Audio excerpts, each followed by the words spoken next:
এবং লাশের সংখ্যা তো ভুলও জানানো হচ্ছে না। আমাদের নিজের হাতে আমরা মানে 20-25 জন আমরা বের করেছি, আমার ভাই বাজার বের করেছে বা স্পটই আপনার প্রায় 30 জন প্লাস মারা গেছে। দেশকে আমরা এই জন্য স্বাধীন করেছিলাম যে জায়গায় আবার আমরা ভুলের ভিতরে থাকবো। জানেন ভাই বাংলাদেশের এয়ারপোর্ট কেন এত পুরানো বিমান ব্যবহার করবে?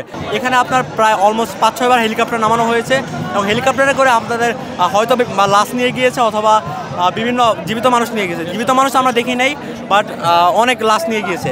কিন্তু হেলিকপ্টারগুলো কোথায় ল্যান্ড করা হয়েছে বা হেলিকপ্টারের মানুষগুলো কোথায় গেছে তা আমরা আদৌ কিছুই জানি না। তা আমাদের এগুলো জানতে চাই আমরা। এবং রাতের 2টা বাজে, রাতের 1টা বাজে তারা কেন অ্যাম্বুলেন্স নিয়ে আসবে? তারা এই লাশগুলো তারা গেট কেন আটকেছে এবং কোনো গার্জিয়ানকে কোনো লোককে তারা ভিতরে ঢুকতে দেয় নাই। তো এগুলো কেন হচ্ছে? এগুলো কেন এই কারণ?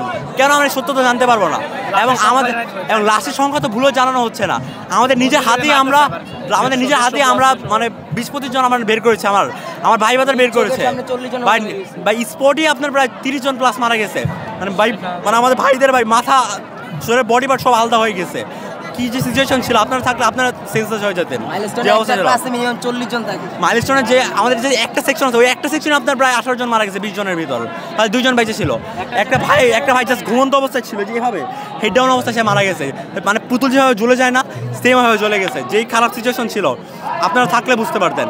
অ্যান্ড আমাদের কাছে ভাই সব কিছু গোপন করা হয়েছে এবং তারা মিডিয়া কেন ভাই বারবার কেন আমাদের ভুল নিউজ প্রকাশ করা হবে? দেশকে আমরা এই জন্য স্বাধীন করেছিলাম যে জায়গায় আবার আমরা ভুলের ভিতরে থাকবো, যে জায়গায় আবারও আমরা মিথ্যার ভিতরে থাকবো।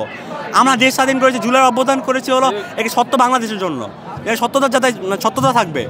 কিন্তু তারা যদি এভাবে ভুল প্রমাণ করে, এভাবে মানে হেলিকপ্টারে করে গোপনে লাশ নিয়ে যায়, হেলিকপ্টার কোন জায়গায় ল্যান্ডিং করছে, হেলিকপ্টার এই লাশগুলো কোথায় গেছে কিছু জানে না। ভাই বাংলাদেশের এয়ারপোর্ট কেন এত পুরনো বিমান ব্যবহার করবে? আমি আপনাকে একটা ইনফরমেশন দিচ্ছি, 1 মিনিট দাঁড়ান ভাই। বাংলাদেশের ভাই আধুনিক প্রযুক্তির বিমান কেনার কথা ছিল, 4th প্রজন্মের বিমান ইতালি এবং চায়না থেকে কথা হয়েছিল কেনার জন্য। দেন তারা বাংলাদেশ সব প্রশিক্ষণ দেওয়া হয়েছে ইতালি থেকে তার বিমান কিনবে, বাট পরবর্তীতে কিনা হয়নি। কারণ ইন্ডিয়া বলেছিল যে তারা আমাদের সিকিউরিটি দেবে, আমাদের দেশে যদি আক্রমণ করা হয় তাদের সীমানার উপর দিয়ে আক্রমণ করবে, তারা আমাদের সব সেফটি দেবে। এই জন্য আর পরবর্তীতে বিমান কিনা হয় নাই।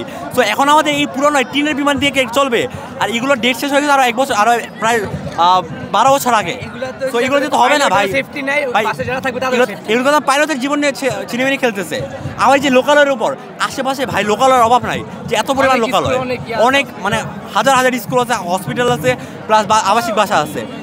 এই যে এগুলোকে ট্রেনিং করার জায়গা, বাংলাদেশে এত সুন্দর বঙ্গোপসাগর থাকতে, এত সুন্দর অনাবাসিক এলাকা থাকতে, তারা কেনই মানে আবাসিক এলাকার উপর করবে?